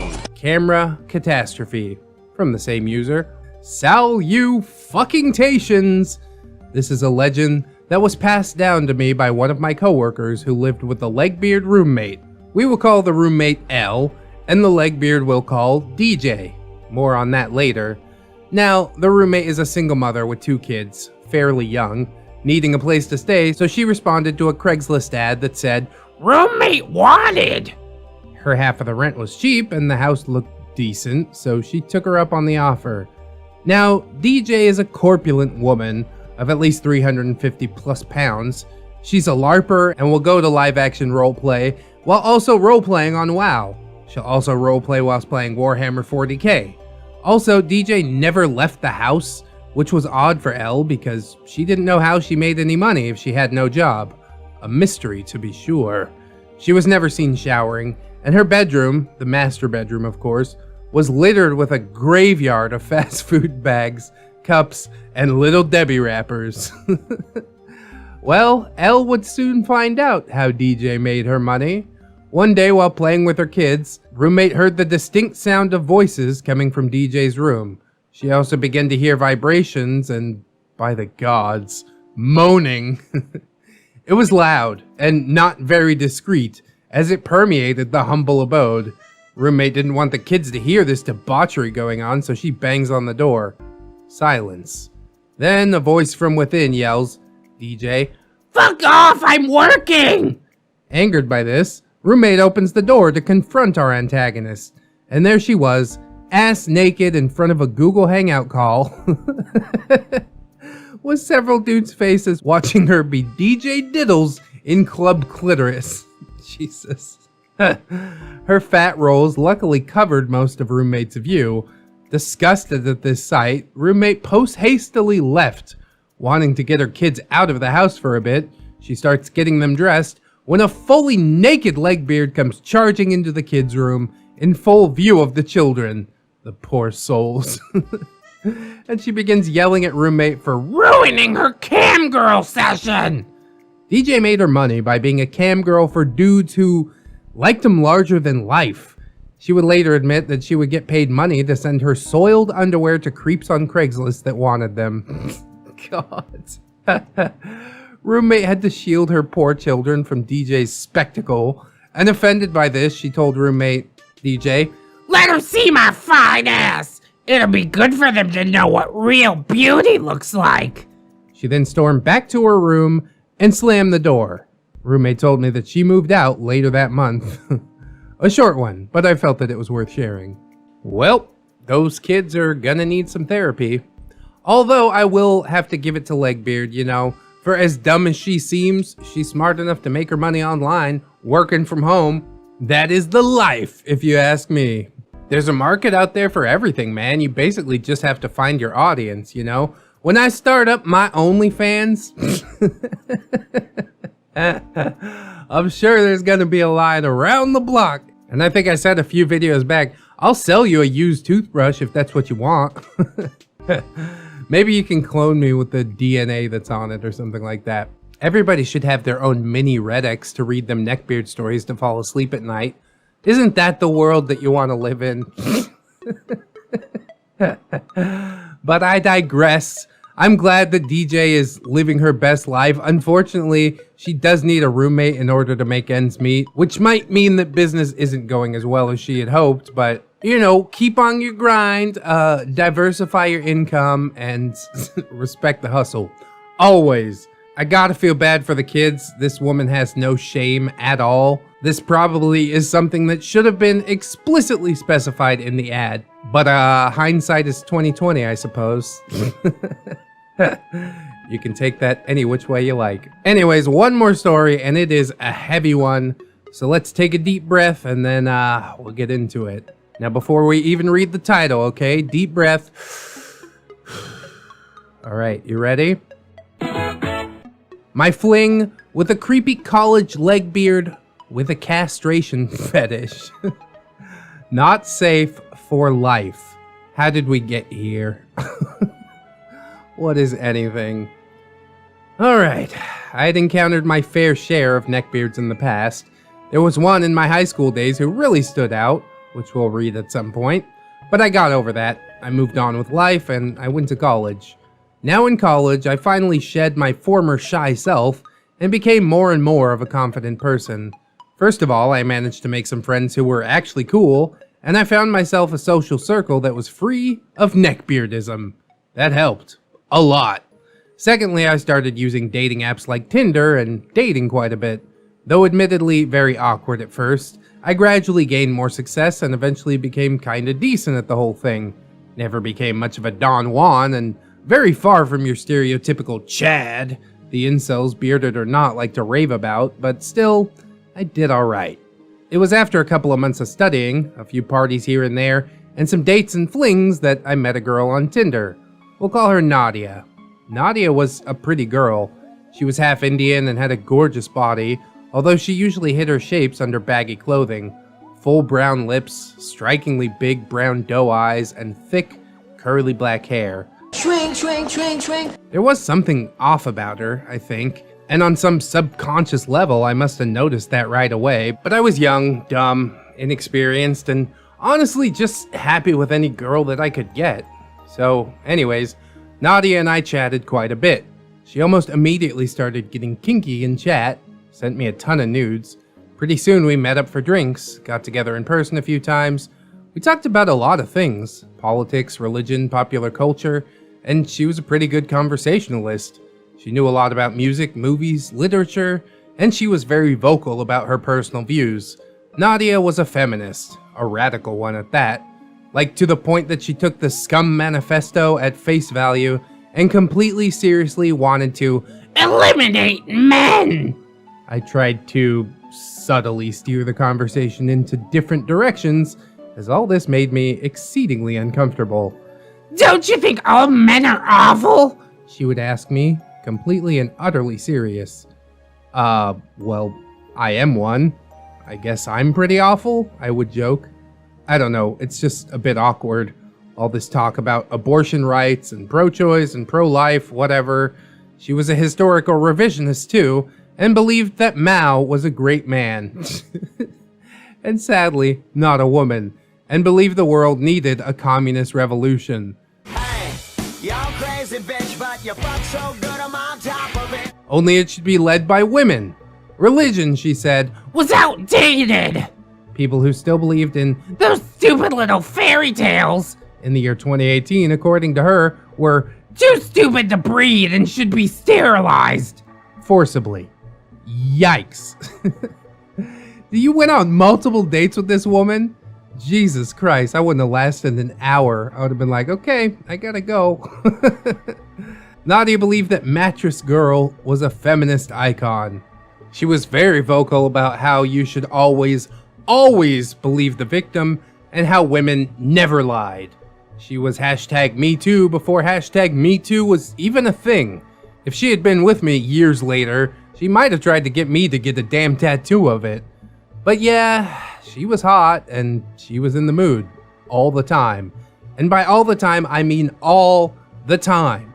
We hung out a few times, drank a few times, but as soon as we started hanging out in her place and in mine, she would get naked. She loved being naked. She was a bit of a nudist. I didn't mind. I mean, picture this girl. Wide hips, flat toned stomach, legs and thighs for days, and perky breasts with Hershey kisses like eraser nipples. She was, at least physically, a goddess, and she wanted to be referred to as goddess, which was kind of creepy to me, but also kind of freaky. So I went along with it. At first, things were cool. We just talk and watch movies, discuss politics or whatever while drinking wine. She was a major stoner and got me into marijuana. We'd end the evening by having crazy drunk or stoned sex. We were like a couple of Duracell bunnies. Okay, cool so far, right? Kind of, I suppose. No, not really. I didn't mind her weird quirks so much, her extreme views, the fact that she identified as genderqueer and was a pansexual, and would like to have an open relationship. I mean, it was a fling after all, so what? I didn't have to love or marry this girl or anything, but she did talk about marriage, quite a lot, and she even named our future babies at some point. Like, she was super modern, but also weirdly conservative in some ways.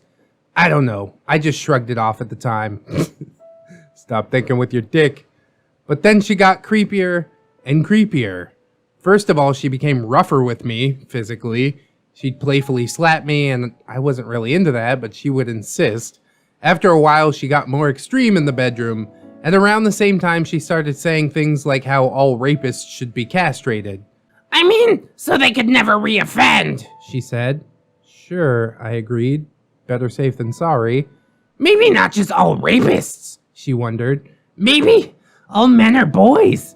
You guys are so impulsive. You have so little self-control. And it's all because of these little testosterone factories. And with that, she grabbed my balls, squeezed them a little bit with a weird smirk on her face, and I gulped. I gently moved her hands away. I got a little bit creeped out, and by a little bit, I mean a fucking lot. Such nice, heavy, plump balls you have. Nadia softly cooed. But you'd look so much better when we have that smoothed out, don't you think? Hell to the fucking no, I said firmly, and that was that. Things carried on a while longer. Bro, get out! What is wrong with you? Jesus Christ. She wanted me to slap and strangle her, which I wasn't into at all, so she didn't insist. She tried to incorporate weird things into the bedroom. She had an actual castration fetish and was into CBT, which is cock and ball torture, but I did not want that. One night, after we'd been drinking particularly heavy, I got very lightheaded. This was 3 bottles of wine in, but I felt much more weak than usual. I got a bit suspicious. Did she put something in the wine? Fucking hell. But I passed out, and I woke up to a very sharp pain in my groin. Jesus Christ. Get off the ride now! I looked down and I saw that I was naked on the bed on my back. My arms were tied to the bedpost and so were my feet. She had a shoelace tied around the base of my ballsack and she was holding a very sharp knife, like a surgical scalpel. She was running the tip of it across my vulnerable and exposed flesh, and I was in absolute terror. What the fuck, Nadia? I tried to move my arms and legs. Thankfully, she wasn't exactly a former Girl Scout. Her rope tying skills were absolute shit, and I pretty easily got free. I was livid and terrified and a whole lot of other things that I cannot even begin to describe. I was just playing, Nadia said, making a pouty mouth. Get the fuck out of my apartment, I screamed at her, and I didn't even give her time to pick up her stuff. I just stood up from the bed, butt naked, and shoved her barely dressed self out the door and into the hallway. Seconds later, I threw her shit out after her. To this day, I don't know what would have happened if I hadn't woken up on time. I strongly suspect that she roofied me because I was way too passed out for it to only have been alcohol. It's pretty terrifying. I have known my share of neckbeards. I've even feared that I was one at times. But it's the memory of Nadia the Legbeard that haunts me to this day. Talk about dodging a bullet, man. You just dodged a nuclear fucking warhead. This is why I always tell people, not all pussy's good pussy, okay? Never, ever, ever stick your dick in crazy. I don't care if she's hot. You go talking about some wild shit like this, you even get too political during our conversation, and guess what? We ain't gonna be friends no more. I cut people out real easy, even if they have like super cool boobs and a nice vagine, you know? God, I hope you lived and learned, OP. Oh, it is an absolute mystery to me why you would stick around after that. The second you start talking about Chairman Mao being a great man or forced sterilization, I am out. I am outie 5,000, no doubt. What a fucking maniac.